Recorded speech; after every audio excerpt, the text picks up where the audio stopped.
Thomas Wayne Jr., or Owlman, is an evil Batman counterpart.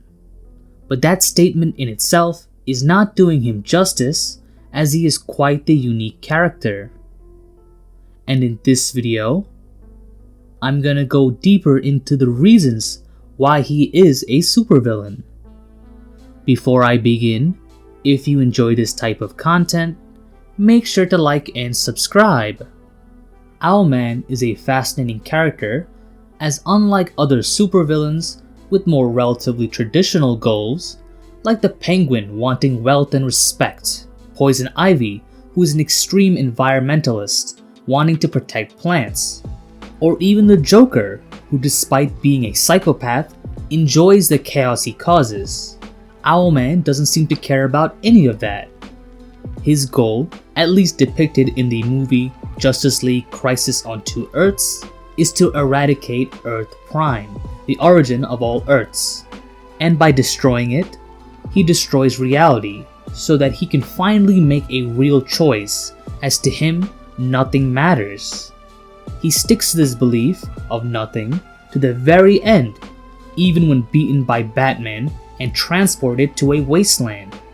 Instead of escaping and plotting his revenge, or trying again in his plan to destroy Earth Prime, he states to no one that it doesn't matter, letting the bomb explode and eradicating him from existence.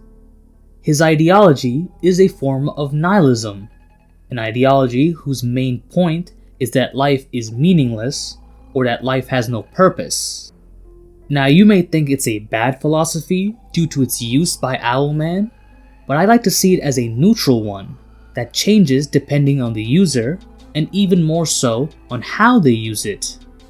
For example, a positive use of nihilism is to help alleviate societal or self-inflicting pressures for goals you don't really care about, or you may care, but it isn't what you really want.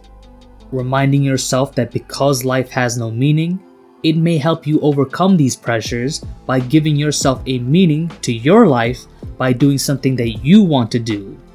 Now, of course, due to the vagueness, even this can be used negatively, so it's very case by case in terms of good or bad.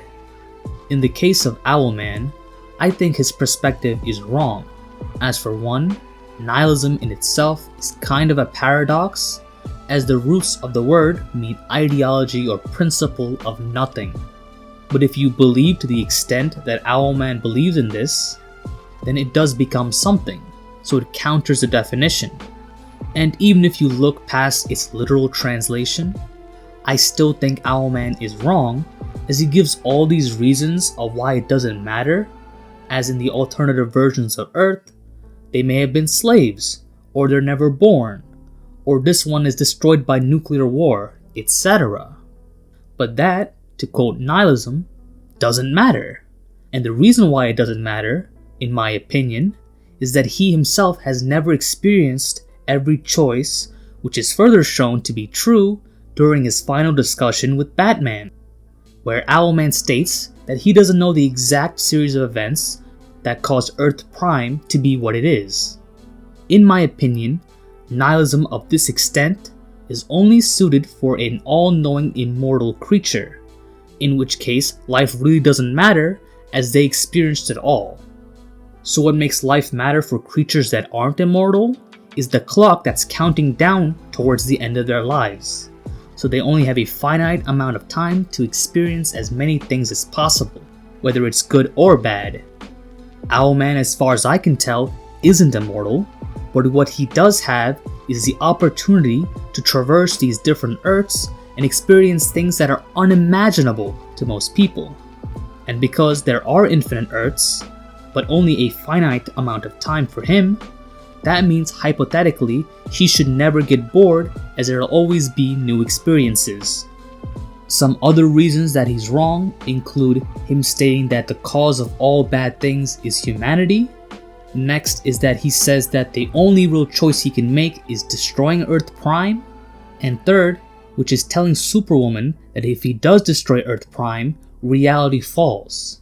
And in order, if there are infinite Earths, there should be an infinite amount of reasons other than man causing its destruction. Number 2, if there are infinite Earths, there is going to be an Owlman that did succeed by his own definition, but nothing has changed and there are still infinite Earths. Third, Earth Prime isn't the center of all life in the DC universe as far as I can tell, so there are millions if not billions of aliens that exist. And speaking of Earth Prime, the one in this movie is different from the Earth Prime described in Wiki fandom, with the former looking like a wasteland and Owlman saying it hurtled out of orbit, and the latter being a place where writers and readers of the DC comics live. In the case of the movie version, falling out of orbit would mean all life on that planet has already died out. So it isn't the writers of the DC comics that existed in this version, as if it was, the DC universe would have already disappeared. I think Owlman's true self is described pretty well by Batman in his modified quote of the philosopher Friedrich Nietzsche. Nietzsche states, "If you gaze into the abyss gazes also into you." And Batman quotes, "We both looked into the abyss, but when it looked back at us, you blinked." You can interpret this as you wish, but in relation to Batman's quote, I think it means Owlman saw that in his quest to make a real choice, to show that he really matters, he realized he actually doesn't, and like Nietzsche in real life, may have gone insane. Now if you have a different opinion, please comment down below, and if you enjoyed this video, make sure to like and subscribe, and if you wish to support the channel, you can do so by hitting the join button.